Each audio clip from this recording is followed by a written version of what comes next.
About 5 years ago, I lived downtown in a major city in the US. I've always been a night person, so I would often find myself bored after my roommate, who was decidedly not a night person, went to sleep. To pass the time, I used to go for long walks and spend the time thinking. I spent 4 years like that, walking alone at night, and never once had a reason to feel afraid. I always used to joke with my roommate that even the drug dealers in the city were polite. But all of that changed in just a few minutes of one evening. It was a Wednesday, somewhere between 1 and 2 in the morning, and I was walking near a police patrol parked quite a ways from my apartment. It was a quiet night, even for a weeknight, with very little traffic and almost no one on foot.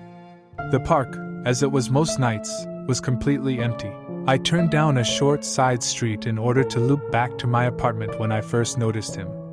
At the far end of the street, on my side, was the silhouette of a man dancing. It was a strange dance, similar to a waltz, but he finished each box with an odd forward stride. I guess you could say he was dance walking, headed straight for me.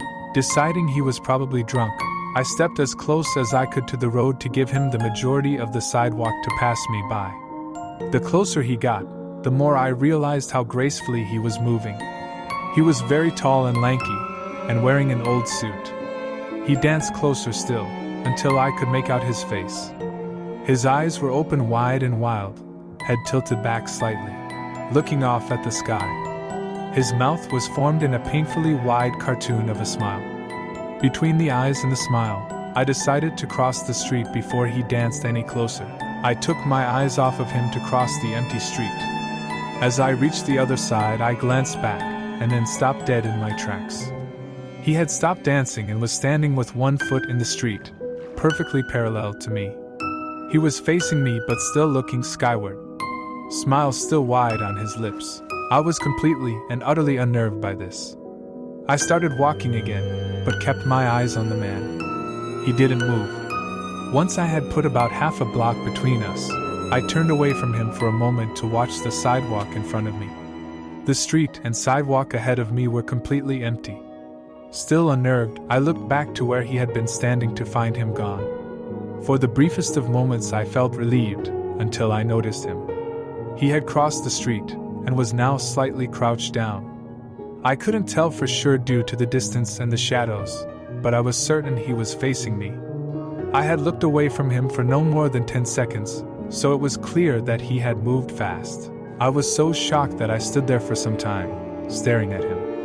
And then he started moving toward me again. He took giant, exaggerated tiptoed steps, as if he were a cartoon character sneaking up on someone. Except he was moving very, very quickly. I'd like to say at this point I ran away or pulled out my pepper spray or my cell phone or anything at all, but I didn't. I just stood there, completely frozen as the smiling man crept toward me, and then he stopped again, about a car length away from me. Still smiling his smile, still looking to the sky.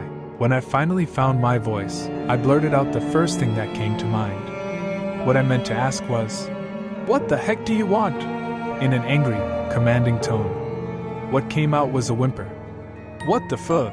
Regardless of whether or not humans can smell fear, they can certainly hear it. I heard it in my own voice, and that only made me more afraid. But he didn't react to it at all.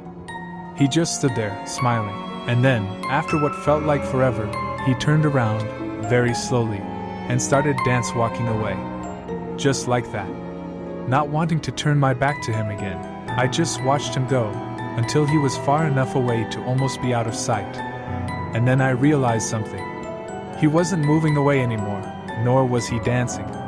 I watched in horror as the distant shape of him grew larger and larger. He was coming back my way. And this time he was running. I ran too. I ran until I was off of the side road and back onto a better lit road with sparse traffic. Looking behind me then, he was nowhere to be found. The rest of the way home, I kept glancing over my shoulder, always expecting to see his stupid smile, but he was never there. I lived in that city for 6 months after that night, and I never went out for another walk. There was something about his face that always haunted me. He didn't look drunk, he didn't look high. He looked completely and utterly insane. And that's a very, very scary thing to see.